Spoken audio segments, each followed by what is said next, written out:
First of all, a very good morning, sir. My name is Yasha and I am the student of BSc Nursing 5th semester. तो मेरा question आपसे ये है, time management. किसी भी success के पीछे 3 मोस्ट इम्पोर्टेंट कंपोनेंट होते हैं, डिसिप्लिन, कंसिस्टेंसी और टाइम मैनेजमेंट। तो मेरा क्वेश्चन ये था, जब हम प्लानिंग करते हैं during the first day of planning, हम प्लानिंग कर लेते हैं, पर जो कंसिस्टेंसी है वो हम 1 हफ्ता, 2 दिन, 4 दिन, 2 हफ्ता, इससे ज़्यादा मोस्ट ऑफ द स्टूडेंट की जो कंसिस्टेंसी वो मेंटेन नहीं हो पाती है। तो ऐसा क्या करें कि जो हमारा प्लानिंग से लेके फर्स्ट डे और सक्सेस से लेके लास्ट डे हमारी जो कंसिस्टेंसी है वो मेंटेन रहे। यार एक बढ़िया कहानी है। ऐसे मैं लिस्ट करके बोलता था कि 1 घंटे पढ़ूंगा, 2 घंटे पढ़ूंगा, 3 घंटे पढ़ूंगा, 8-9 घंटे का तो शेड्यूल ऐसे बन जाता था। समटाइम्स व्हाट हैपेंड वाज कि once I was studying some economic survey of India और वो बैठा पढ़ने में 12 बजे, अगले दिन शाम को 4 बजे उठा, मतलब वो 12 बजे तक थी, शाम को 4 बजे तक। No need to clap, I started enjoying and all. वो किताब ही खत्म कर दी। वो 3 दिन की मैंने 1 हफ्ते की प्लानिंग कर रखी थी कि 1 हफ्ते में खत्म होगी, क्योंकि वो बहुत सारे फिगर्स रहते हैं, you need to recall. Time management का एक सबसे क्रूशल पार्ट रहता है कि व्हाट आई फील, बिकॉज जब when you prepare for UPSC तो कई बार ऐसा होता है कि बहुत सारे आपको मल्टीपल टॉपिक्स कवर करने होते हैं। पहली बात तो टाइम पर्याप्त होता है, हमेशा टाइम पर्याप्त है। कोई ऐसा इम्पॉसिबल टास्क आपको नहीं दे रहे हैं जो और लोगों ने नहीं करा है। इसका मतलब there was sufficient time which was utilised properly. So you need to accept the fact कि टाइम पूरा है। सेकेंड थिंग इज कि you need not to worry about things. Suppose आप पढ़ रहे हो, आप अगर पढ़ते समय what happens is it is not about the macro plan that is the issue. It is while you are studying in suppose for one particular first our आपने एक पर्टिकुलर टॉपिक के लिए लिखा है, एनाटॉमी के लिए रख दिया आपने। उसमें अगर जब पढ़ रहे हो आप, अगर डिबेट हो रहा है, आपको ध्यान आ रहा है अरे यार वो भी पढ़ना था, ऐसा होता है।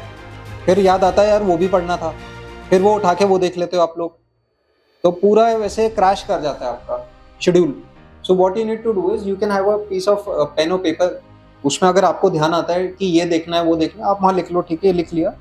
मेरे पास शाम को 5 बजे का टाइम है, वो मैंने लैक्स टाइम रखा हुआ है, उस समय मैं इन चीज़ों को देख लूँगा। तो आपने डिस्टर्बेंस तो आएगा, and it is a practice. Meditation में भी ये रहता है, पूरे टाइम आप फोकस नहीं कर पाते, you have to come back to that particular thought. तो आप उसको पेपर पेन पे लिख लिया आपने, शाम को दोबारा देख लिया उसे। तो उस समय का जो आपका पीरियड था 1 आवर, जो आपका पर्टिकुलर सब्जेक्ट के लिए था, एनाटॉमी के लिए था, तो उस 1 घंटे में आप वो टॉपिक अपना कवर कर पाओगे। हो सकता है 4-5 मिनट के लिए आप डिस्ट्रैक्ट हो गए, लेकिन क्योंकि आपने नोट कर लिया है कि मैंने शाम को वो टाइम दे रखा है वो चीज़ करने का, तो ये होगा कि आपका डिस्ट्रैक्शन कम हो जाएगा। और human brain is very simple, at a time एक ही काम कर सकता है। ये मल्टीटास्किंग वाली चीज़ जो होती है ये ठीक है, पढ़ाई में काम नहीं आती। एक टाइम पे तो एक ही टॉपिक पे ध्यान दोगे ना, उसकी क्लैरिटी लोगे, अंडरस्टैंडिंग लोगे। Once you have the clarity and understanding, you don't have to go back to the topic, वो दिमाग में फीड हो जाता है आपको। तो वही चीज़ आपको करनी होगी।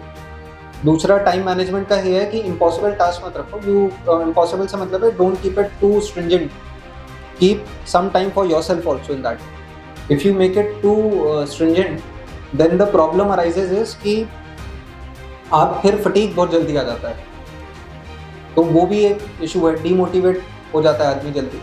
दूसरा, उसमें अपने लिए भी टाइम रखो। आप अपने लिए भी टाइम रखो कि if you have done this then okay ठीक है, I 1 hour I will watch Netflix, और I will go to the gym, या I will play some sports, whatever makes you happy, whatever things keeps you happy, you can pick that topic.